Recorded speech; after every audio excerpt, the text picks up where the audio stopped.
What's up, everybody? Welcome to GoJo with Mike Golick Jr. That's me. With me, as always, super producer extraordinaire Brandon Newman on the ones and twos. Brandon, how you doing? Doing well, Mike. I hope everyone had a great weekend. Hope you did too. We gave Dad Monday off and ourselves Monday off. We are coming to you live from the past here on this Memorial Day. As always, download, subscribe, rate, review. Normally, you can hear us live Monday through Friday, 10 to 11 a.m. Eastern on DraftKingsNetwork.com and Samsung TV Plus. But we are off today and giving you a best of podcast in the meantime. And so today you are going to hear from Anish Shroff, ESPN and Carolina Panthers play-by-play announcer on championship weekend in college lacrosse coming up. You're going to hear from O'Shea Jackson Jr., actor in the film Cocaine Bear, about his role in that movie, and from writer, director, and show creator of Shrinking and Ted Lasso, Bill Lawrence, as we get ready for the Ted Lasso series finale. Enjoy. We'll see you on the other side. All right, with all that in mind, let's get to the real crown jewel of the weekend. We talked about it off top a little bit. We've got the NCAA Lacrosse Final Fours in men's and women's going on this weekend. The men's tournament going to be in Philadelphia, and that is where we meet, I believe, in transit, good friend, former colleague, Anish Shroff, who is play-by-play announcer for ESPN and the Carolina Panthers. Anish, are you on the road to Philly right now? I am on the road. I decided to make this a family trip. It's my wife's birthday tomorrow, and generally championship weekend forces me to miss her birthday. So this year I said, hey, let's just bring the whole gang. Right before I jumped on, bring a bagel for my daughter. She's yelling at me because the iPad is not on the right profile. So you're about to get some serious dad energy on the show right now. It's amazing, Anish, how, and I found this with the boys in Sydney growing up, that they don't care that you're on your way to do something very big, or when I was going to call a game. They want theirs, right? They want their iPad, they want their food, they want everything from dad, and you have to provide. Yeah, their priorities are way different than mine. She wants to watch Harry Potter and Brave or whatever she's got on the iPad. And basically, I'm just like a conduit right now. My wife is driving, wondering when I'm going to be off this call so she can yell at me about something. You know, that's just what this road trip is. You've been there. Have you found a babysitter for Friday night is what I need to know. We think so. We think we got one. But, you were option number one. Athena loves hanging out with you. She thought you two could go maybe get some donuts, which is her favorite pastime and yours. And after watching Harry Potter the other night, she felt that you bore a striking resemblance to Hagrid. And I'm stunned to hear that has never once been one of your Halloween costumes. I know, major failing on my part, and I've got to remedy that this year, if nothing else for Athena. So we'll work on that. I'm glad you've worked on the babysitter situation. Let's work on Champ Weekend, Anish. Just big picture. This sport, I said, kind of turns its championship weekend into a celebration, an all-star weekend. What to you stands out and makes Champ Weekend and lacrosse so different? Well, the one thing is Memorial Day weekend, there's a lot of patriotism that comes out. There's a lot of flavor that comes out. But to me, it's the stage. For most of the year, this is a sport that, if I'm being honest, it's played somewhat in the shadows, and this is the one opportunity for the sport to really grow. It's bigger than professional lacrosse. It's bigger than any other form of the sport. Like we talk about March Madness, it's not bigger than the NBA Finals. It's not. In lacrosse, the biggest version, the most popular version of the sport is the college version. Championship weekend. It gives us windows on ESPN, ESPN2 that we just don't have in the regular season. And you get to showcase the best of the best to the broadest audience possible that you just don't get in the regular season. Anish, because of the normal top teams and where they're from, is there still a regional factor in lacrosse that hurts it overall nationally? No, there's not. What's happened is the sport has grown so much geographically where now you look around, take these Ivy League schools that aren't even in the championship weekend field, for example. They got kids from California and Washington and Texas and Florida. There are kids from all over the map. I wouldn't say all 50 states, but you got the West Coast represented. The Midwest, it's growing. It's not just Long Island and Baltimore and Central New York like it used to be. Now, you'll watch Duke, you'll watch Notre Dame. there's a heavy Long Island flavor on those teams, but they also have kids from Texas and Florida and the West Coast. So geographically, it's certainly become more diversified. Demographically, we got some work to do, but geographically, the sport is spreading. You mentioned that spread of the sport, grow the game is something we always hear about that.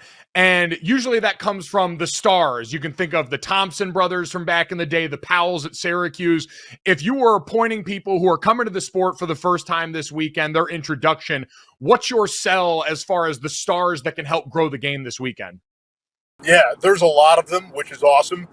Start with Brennan O'Neill. This kid is basically Thanos with a lacrosse stick. Just built differently. Most of his goals are unassisted. This kid committed to Penn State actually as an 8th grader, ended up going to Duke. Duke will play Penn State in one of the semifinals. Came to college, and if you're going to draw an analogy, almost with like LeBron James type of hype coming out of high school. This is the prince that was promised. This was the next great player. And in some ways, he surpassed expectations, which were ridiculous to begin with. So you got him. You got Connor Schellenberger, who's like this maestro. He's this surgeon. He was the most outstanding player of championship weekend as a redshirt freshman 2 years ago. I'm not sure there's a better facilitator and orchestrator of an offense in the game right now than him. He plays for Virginia. And then Pat Cavanaugh, who I'm sure you guys love watching at Notre Dame. This kid is just stone cold, old school.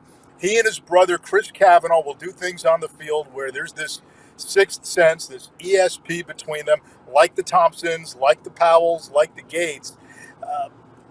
It's just unique. There's a creativity, there's a flair, there's a tenaciousness. They ride, which is essentially the equivalent of pressing in basketball.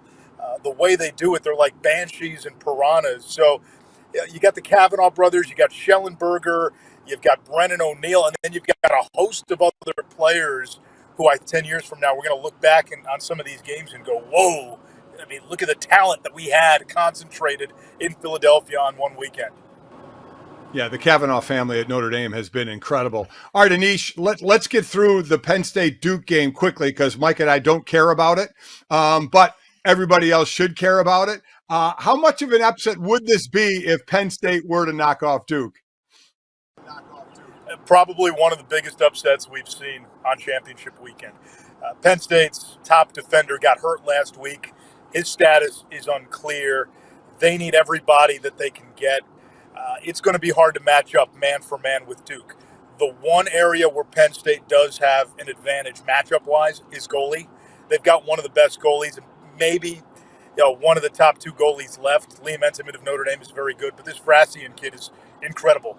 He's going to have to stand on his head and maybe make 20, 25 saves for Penn State to have a chance in this game. But they are a massive underdog. The one thing they have, Penn State has a large Philadelphia alumni base. They will be the de facto home team this weekend. Going to be interesting for them to try and weaponize that the same way last weekend we saw Johns Hopkins try and do that in Annapolis as they took on Notre Dame in the quarterfinals. Notre Dame now facing Virginia, the only team they lost to during this regular season. So, Anish, give it to us straight. You've been one of the biggest proponents going back to last year's Notre Dame snub from the tournament. What are the chances for the Irish to go and dogpile this thing and get through to Monday? If I'm being honest, it's going to be hard. It's going to be really hard. Because you got to go through a Virginia team that is built to stop Notre Dame. What they have, they've got a 6'5" and 6'7" defenseman who match up real well with the Cavanaughs. One of the guys, Cole Kastner, who's 6'7", he's a junior, he's from California. This kid wants to play college basketball, Division I, maybe as soon as next year or after he's done at Virginia. He could have walked on to the Virginia basketball team for Tony Bennett, but his class schedule conflicted with practice. So this kid is an elite athlete. He's not just some plodding 6'7" big guy who throws checks. He can move. So defensively, Virginia has pieces to match up with Notre Dame's best players on offense. And then the way Notre Dame's defense is constructed, I equate it to the Death Star, where there is a weakness, and they make you, fire that little missile into that really small hole, and you got to get in the middle of it. Virginia's got the pieces to do that. They move so well. They've got a great passer, and they've got 2 great inside finishers. So it's going to be hard to get past Virginia. The other part is It's the second semifinal.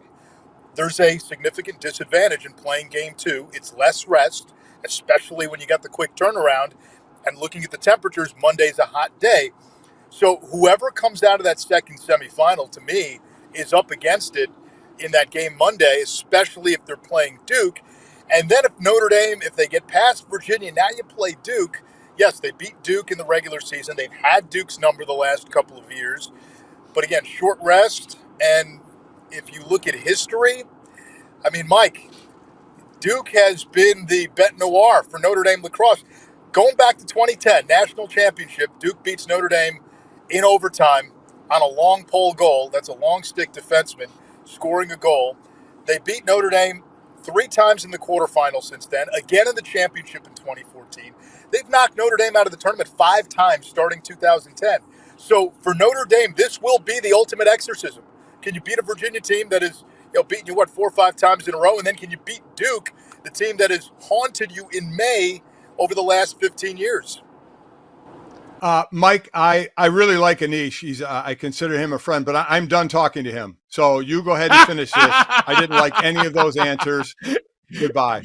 It got way too real, way too quick. But guys, that is all the more reason. If you need any more of a sell, you must not have a heartbeat. Champ Weekend's going to be awesome, and you're going to get to hear Anish's voice all weekend long.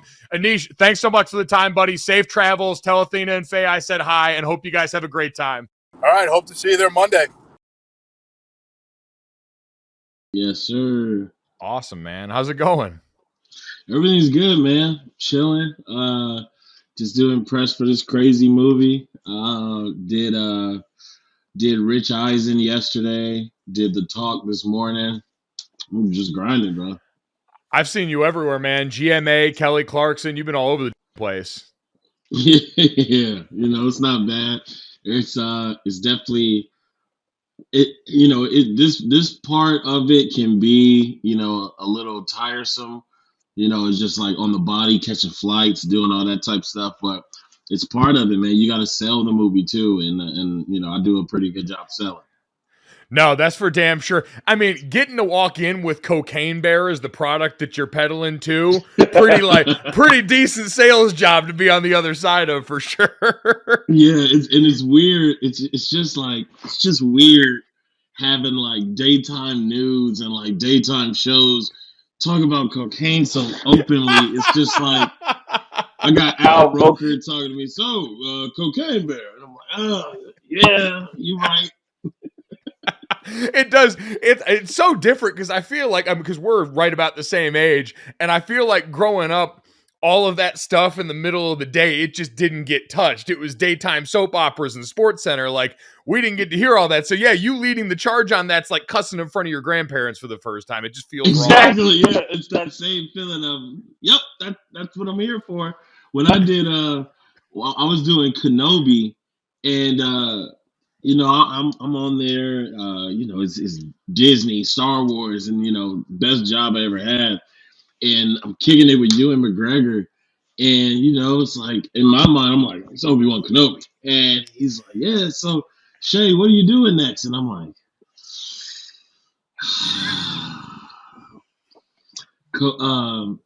Cocaine Bear, and he's like, when Obi-Wan Kenobi looks at you and goes, oh, that sounds like fun.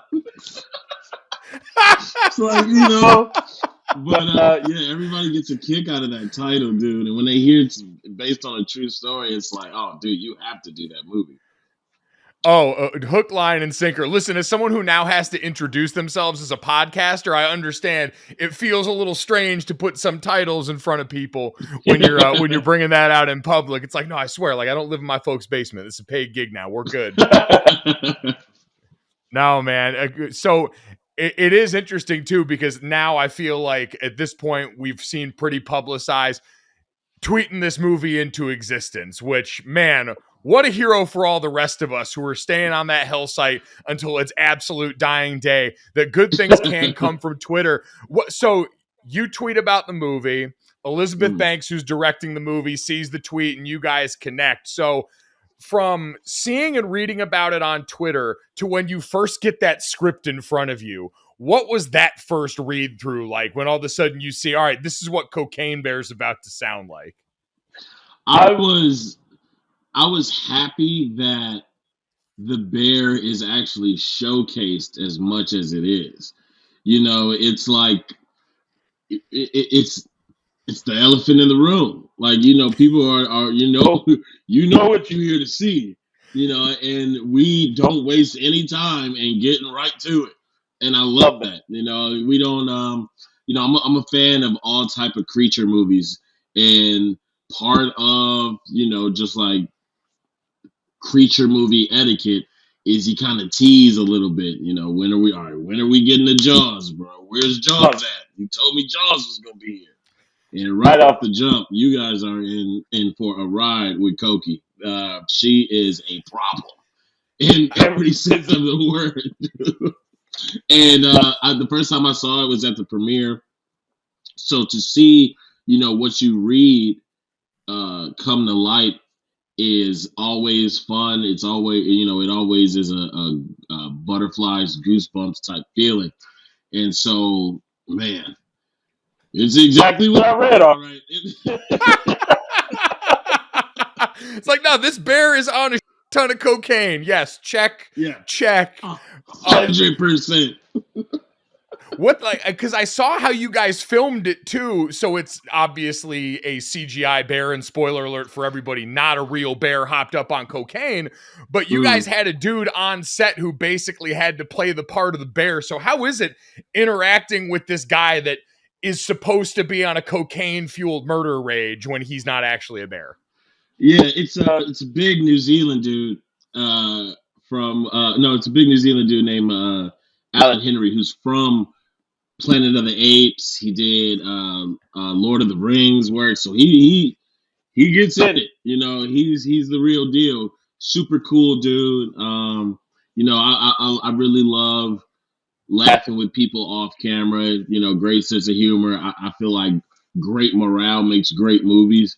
So you're going to be with somebody for 2-3 months. You want to get along, and Alan was just so cool. But at the same time, it's this big dude in black spandex coming at you. It's some fear in your heart. It's gonna be there. And they had him on these like stilts for him to crawl on all fours, which is great for the lower back.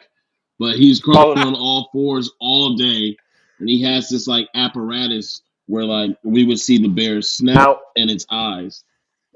So they use that for like mapping out on the computer, and just so they can measure the mass of a real bear.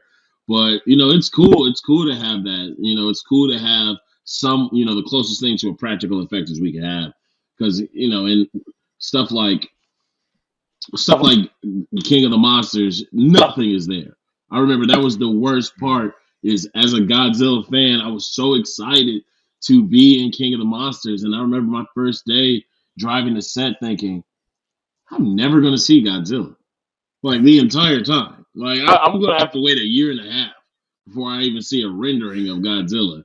This is just going to be a bunch of people playing pretend for money. That's all this is about to be right now. And so, like, the Star Wars thing, we had at least a practical set. Obviously we worked in the volume when we could, but like, some of those creatures in Star Wars are actually there. Like I see them, like they're moving. Like, so it's great when you can work with practical effects.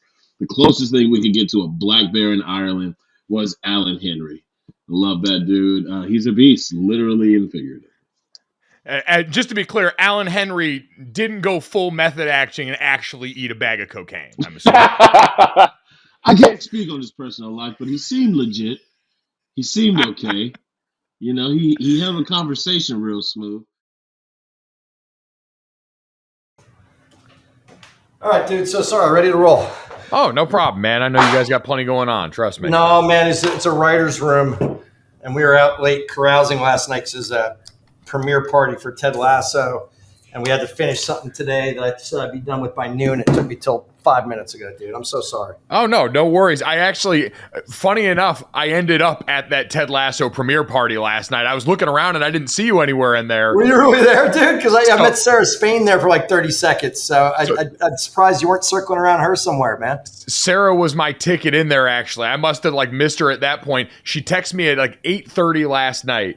And said, hey, hypothetically, if I had an extra ticket to this premiere party, could you be at Brentwood by 9:35? And as she put it, she's like, you're the only single childless person I know in this area of Los Angeles who could have done it. So big win for me lifestyle-wise. I realized coming onto this that I essentially did like, I always called it the Ryan Russillo where I left ESPN to move to Los Angeles, but I realized you're a Connecticut guy, so I did the Bill Lawrence going Connecticut to Los Angeles trying to make it work. I like that more because I know Russillo, but he played in my basketball game once or twice out here, believe it or not, and he's a good dude, man. I like all my connections to the people that used to be at ESPN because I don't have many connections to people that are still there.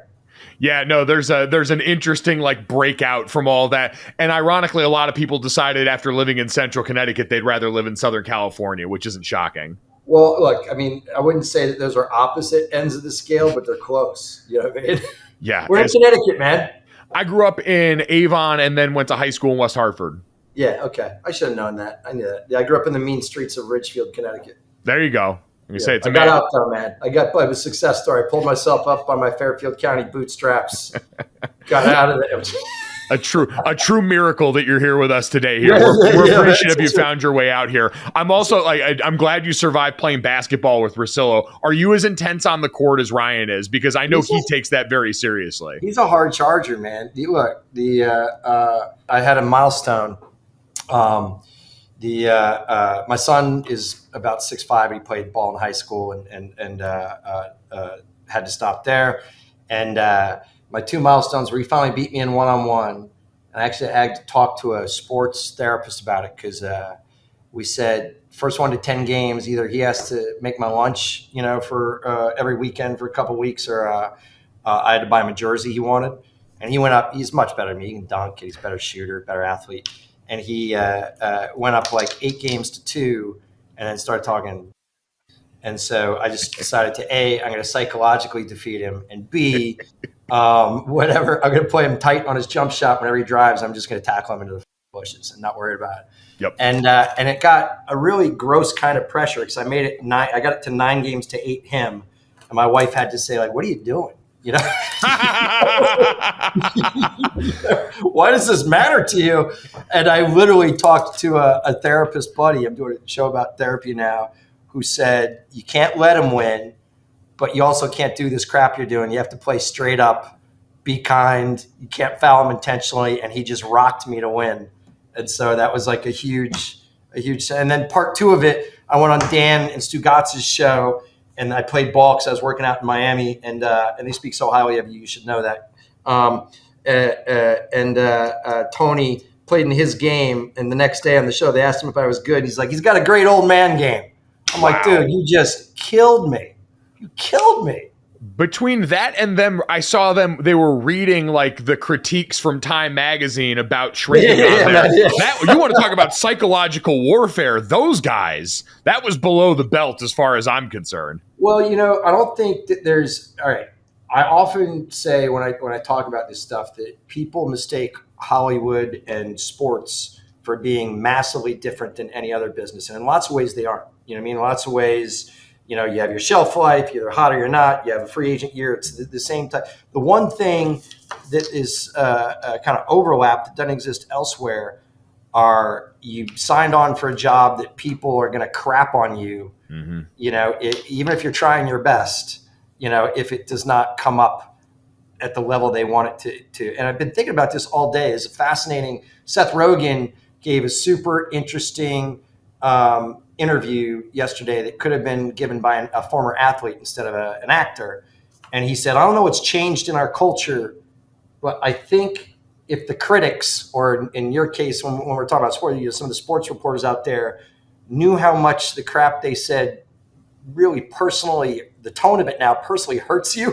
He's like, I think they'd stop, or at least, and he wasn't saying they'd stop saying like, oh, this player sucked, or this player's no good, or this show stinks, but the tone of which some of these things are written now are so personal and damaging. I feel like I'm Teflon. And the one I was laughing about that you just mentioned, I mean, it took me to my knee, man. I felt like I had been pushed off of a bunk bed, you know, and you're like, like oh yeah, I will never forget, and hope I always try and go back to this as I go along, because you're right. I think for a lot of people, the further away they get from the process, the harder it is for them to remember there are human beings in the middle of it. And I have this distinct memory of like 4 years ago, as I'm just getting going and trying to keep that top of mind.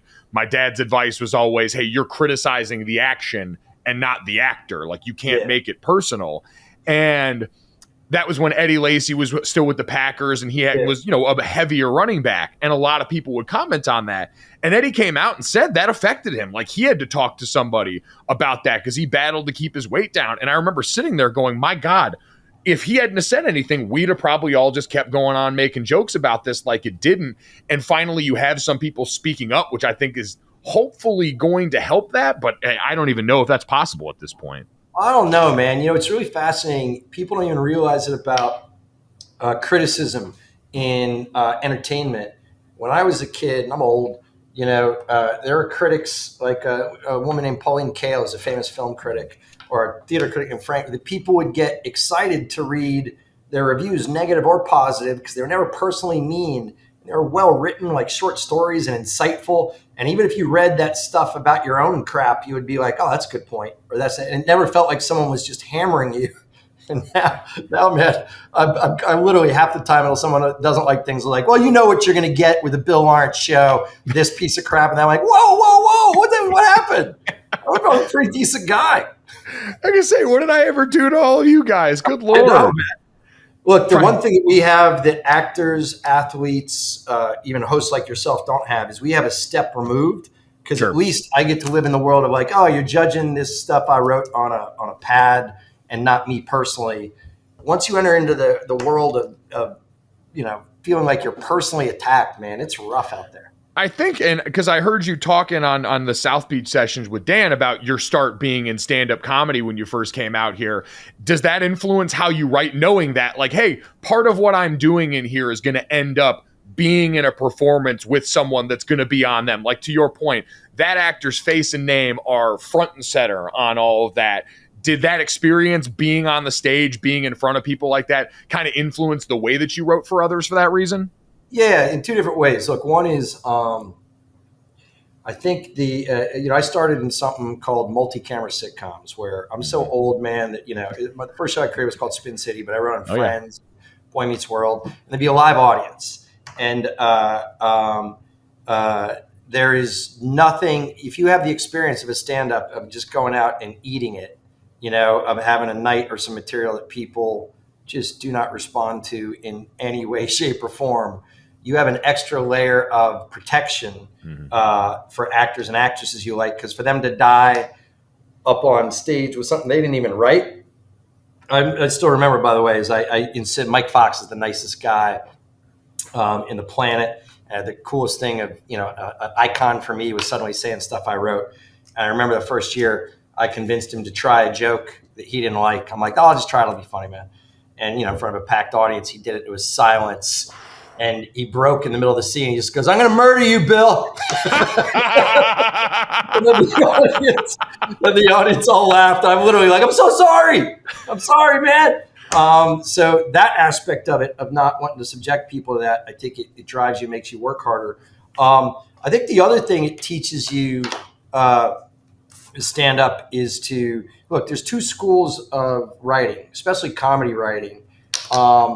There's a lot of, no judgment, there's a lot of men and women that are, they're married to their words. And it might sound jerkish, like when I go, oh, you're not allowed to riff or to change a line from, you know, and to also or whatever. And before you go, well, that's not fair. It's no different than like if you or I got hired to do Romeo and Juliet, which would be horrible casting. But if we got hired to do Shakespeare and we showed up on Broadway and I was like, hey, I'm probably going to riff a couple of these lines, they'd be like, what? We don't change it. That's not how it works. So I get it.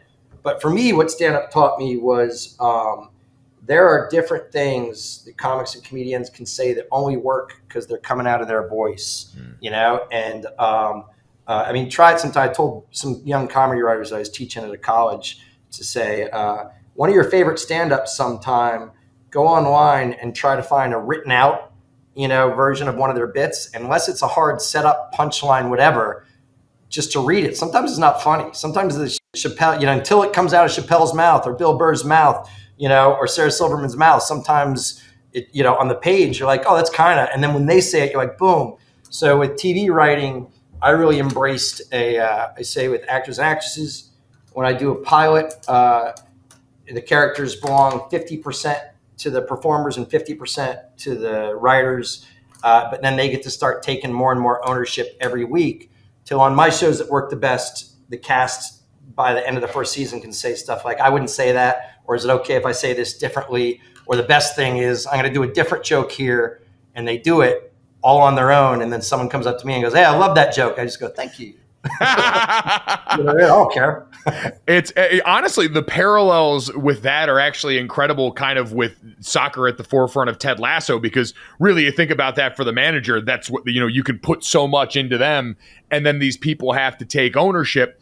For you, then, with that as that style of giving some of this autonomy to the actors, do you watch some characters like change markedly from what you had in mind when you're cooking this up? Like when you look at Ted Lasso now, where we're at in season 3, is there a character who you never would have predicted evolved the way they did over the course of the show because an actor took some risks or took liberties with that?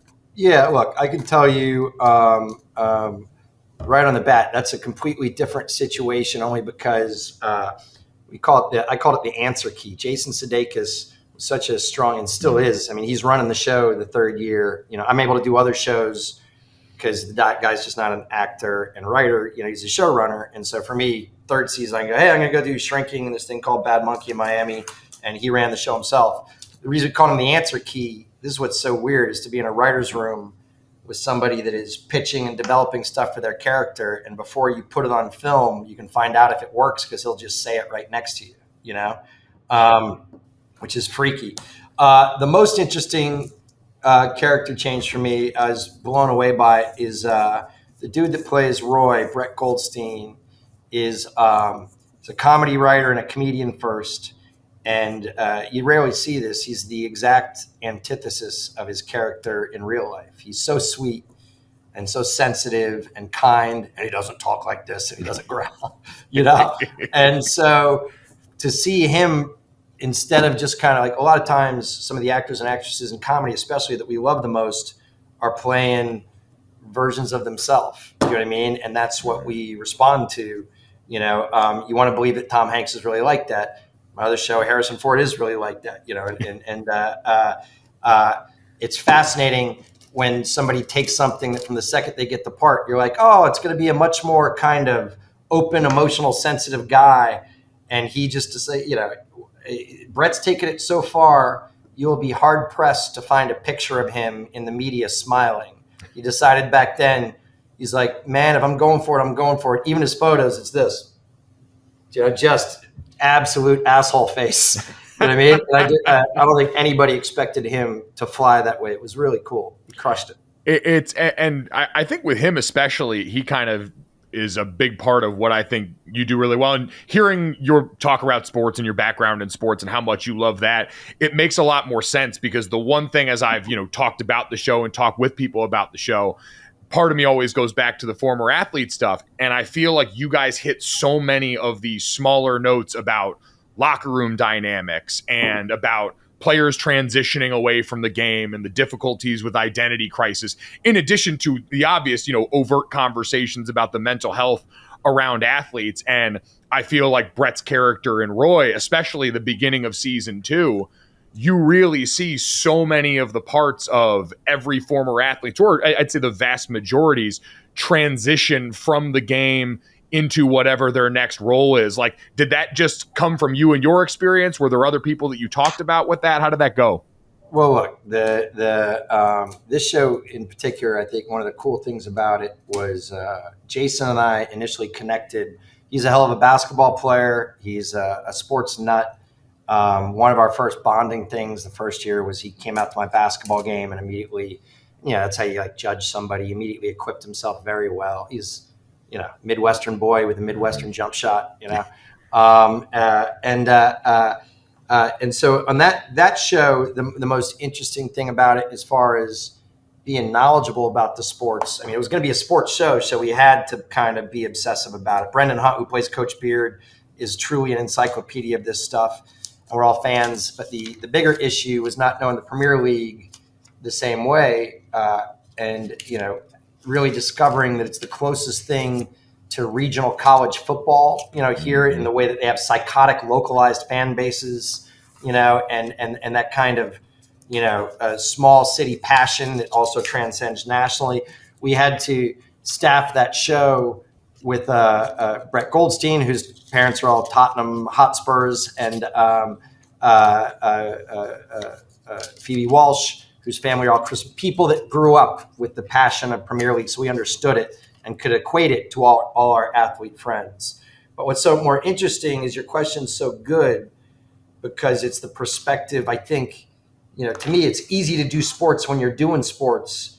But I think if you grow up in that world, guy or girl, Jason and I connected, and a lot of my shows end up being about mentorship and coaching. You know what I mean? And Dr. Cox on Scrubs was without a doubt half my English teacher and half my basketball coach. You know what I mean? And and even on Ted Lasso, Jason made all the writers, when they showed up for interviews, you had to tell a story of an influential mentor in your life, of someone who either made you believe you could get over a hump, or someone that made you believe, because having anybody make you believe you can do it in sports, or grow up in Connecticut and suddenly be writing comedy, even though I didn't know anybody west of the Mississippi, you need somebody that gives you that I believe in you, stuff, whether you register that it's happening or not, and it's amazing that everybody has those stories regardless of walks of life. And look, eventually I'm going to do one too many podcasts and people are going to realize I write the same thing every time, but I'm so into that world, of like the people that got us here along the way. It's one of the reasons, not to take you to it, but over the years, I've loved your relationship with your pop. It's inspiring on the same level, and it's the stuff I like writing about. No, I think those are the things that everyone can relate to. Like, I always, go back to that. That was the number one thing I got notes about when we were doing the show together, was people that say, oh, I work with my mom every day, or I work with my old man, and they see themselves in that part of it. I will say, to that end too, you shouldn't feel too bad about how that basketball game went with your son, because my dad was a high school and college wrestler, had the same thing. He always threw on the offer is, whenever you think you're ready, we'll go out and we'll go after this. It ended up being Easter Sunday on my grandmother's front lawn in the neighborhood my dad grew up in. We were out full-blown, like, college wrestling style, getting down on the mat in the front yard in our Easter Sunday clothes, absolutely embarrassing our entire family in the neighborhood. Outstanding. Cooked his ass. I absolutely cooked his ass. But so it's outstanding. I will tell you, I was thinking about this the other day. My dad's struggling right now. It's he's an older guy, and it's a bummer. But I was thinking about him the other day, and I went back into some photo albums, and not to get into tennis too much, but my dad was a good tennis player, and I should have beaten him much younger. And I finally, at 16, just got over it and just kicked it. When you flip the switch, I just kicked his ass. Mm-hmm. Just absolute beat down. And that's why I love my mom. My mom was like, let me get a picture of this. And my dad turned to the camera and gave double barrels, and I have that in my photo album because she sent it out as our Christmas card. It said, Merry Christmas from the Lawrences. It said inside, it's like, this is the first time Bill beat his dad in tennis. And by the way, there was no joke aspect of it. He was covered in sweat and just furious. It made me so happy.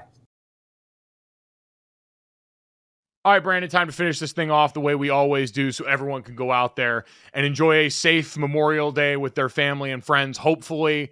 But before we get to this, that, and the third, Brandon, another way that people can enjoy their Memorial Day is through the fine folks at Omaha Steaks. Now, we are coming up on Father's Day very soon. And we have my dad in this podcast all the time. I always talk about one of my earliest memories of my dad is in front of the grill. It was always where he was comfortable. My high school football team used to go away for camp in the fall, and he would come and be the grill master and cook for all of us. And so I feel like giving him the gift of a nice juicy steak on Father's Day is right up his alley. And it can be right up anybody's alley. Father's Day is a great opportunity to let the experts at Omaha Steaks make it easy to put a smile on the big guy's face this summer with some hand-selected packages. If you go to omahasteaks.com and use promo code GoJo, you're going to check out and get $30 off your qualifying order. Packages include things like fork tender bacon wrap filet mignon, other gourmet grillables like air-chilled boneless chicken breasts, jumbo burgers, franks, and more. And you can get a little dessert in there as well. They've got 4 delicious caramel apple tartlets. I am getting hungry and actually salivating now just thinking about it. So head on over, check out all their other hand-selected packages, guaranteed to make your dad's day on Father's Day, because dads want steak. So whether he's your father, your father-in-law, or a father figure, he's the guy who's always been ready to step up when you needed him most. This Father's Day, show him the love with the only gift that is as unforgettable as he is, the mouth-watering perfection of Omaha Steaks. From perfectly aged, oh-so-tender steaks to hand-selected gift packages, Omaha Steaks makes it easy to give Dad what he really wants. Order today and get $30 off with promo code GOJO, and every purchase is backed by their unconditional money-back guarantee. Minimum order may be required. See site for details. Brandon, I know your sons are very young, both under the age of 3, but hopefully one of them figures out how to work the promo code and get you some Omaha Steaks. Yeah, man, I just need a nice filet. Guys are easy to shop for. It's what I tell all my friends' significant others who ever ask me about what to get them for a gift. Make it edible. It's the first question I ask anytime anyone gives me a gift. So make sure you check that out. Again, use the promo code GOJO when you're at Omaha Steaks and get everyone right for Father's Day or Memorial Day or any other day you're going to be outside grilling. Brandon, let's hit him with this, that, and the third. 3 quick stories to get everyone going out into their Memorial Day. Brandon, let's start with this. Michael Block, the hero of the PGA Championship, the highest scoring and really darling of the tour, one of the PGA professionals who made the cut for the tournament, finished top 15, and got all of the fame and accolades to go with it, might be flying a little too close to the sun. He went on the Ripper Magoo podcast with Bob Menery this last week, and he was asked about the differences that he saw between his game and the other pros that he was playing with. He talked about Rory, and he said, he's a lot longer than I am, meaning he hits the ball a lot farther than him, especially off the tee. He said, quote, "What I would shoot from where Rory hits would be stupid. I think I would be one of the best players in the world. Hands down, if I had that stupid length all day, my iron game, wedge game, around the greens, and my putting is world class." Brandon, did he bite off a little bit more than he could chew? Was he too hot and bothered coming off what was an unbelievable run for him at the PGA Championship? Listen, if anybody knows what they can do if they were Rory McIlroy, it's the guy who finished what? If anyone knows what they could do if they were Rory McIlroy, it's the guy that played next to him and feels like he's got it. Signed every golfer that's ever watched a PGA event on TV, saying, "Oh man, well if I could just do this, I'd be good to go." Not everyone has played with Rory to finish off a tournament. I feel like he would know more than us that this. Like I've always said, if I had Reggie White's drive, discipline, and size, I probably would have had a cup of coffee in the league, but I didn't. You know what? All I know coming off this, Brandon, is this guy's retelling of this event to the people he is charging $125 an hour for lessons at his golf club back home is going to get better and better as time passes on. I always said I'm going to lie to my kids about stuff, my grandkids or my nieces and nephews about things, and wait for them to Google it and find out the truth. And I feel like that's exactly what he needs to do. So I'm not really going to knock it. The confidence clearly got him to where he was in that tournament, and he's going to enjoy his moment in the sun. And I can't really blame him a lot for it. Every time we see him, he's wearing a raw hat, and I was waiting for a little bit rawness to come through. This was it. This was the soundbite. He's also crying, which he did more of in the tournament we saw over the weekend, too. Guy knows his get-out-of-jail-free card, just cry a little bit. Heady play. Brandon, let's get to that. We wanted to talk about this all last week and didn't get around to it. The NFL is expanding their global marketing initiative, adding 2 more teams. So I didn't know this.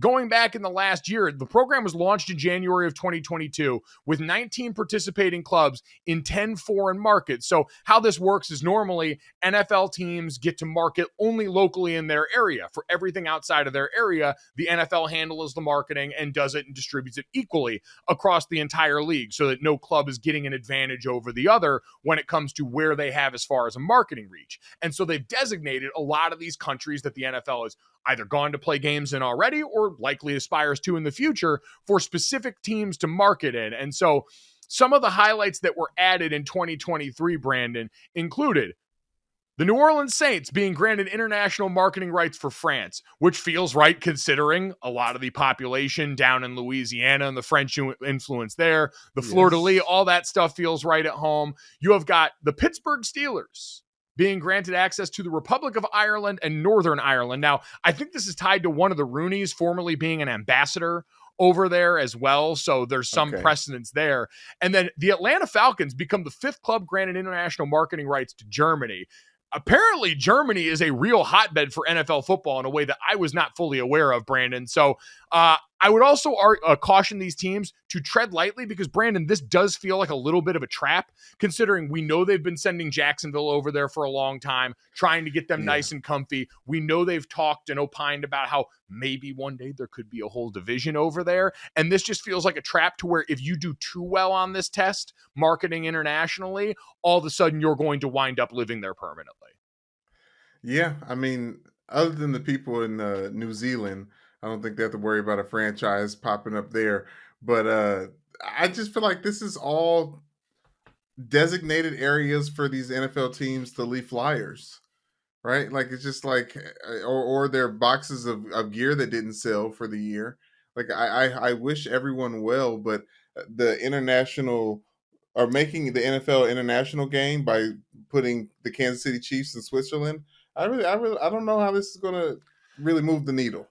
I do like that it's basically a how-to guide for deciphering why there's certain third-party gear in the crowd of these random NFL games that get moved over to Europe. It's like, oh, that's right. This is their area. Makes total sense why someone would be a monster Justin Herbert fan in the middle of Austria. So I don't actually know if the Chargers are in there. Don't fact check me on that. But either way, I wish them all well. Yes. Brandon, let's finish up on the 3rd and get back to stateside, because over the last weekend, big news for me as Taylor Swift released some new music at the end of last week. Now, it was a Midnight's vault track laden album that she put out, some stuff, adding to the feature from Lana Del Rey, different things like that. But the real kicker on this was an unreleased song put on a CD only available in the parking lot of her East Rutherford show called You're Losing Me, that turns into one of the most devastating breakup tracks I've heard in a while. Brandon, I'm officially worried about her. Officially worried about what we're hearing coming out with lyrics like I wouldn't marry me either.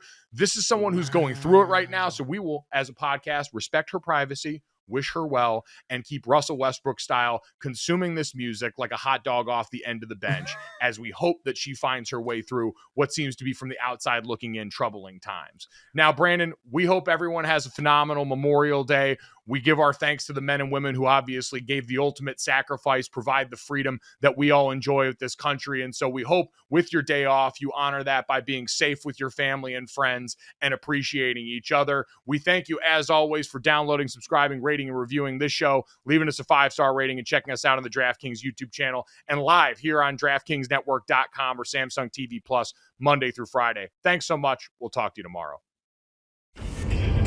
Go. Boom. Money in the bank.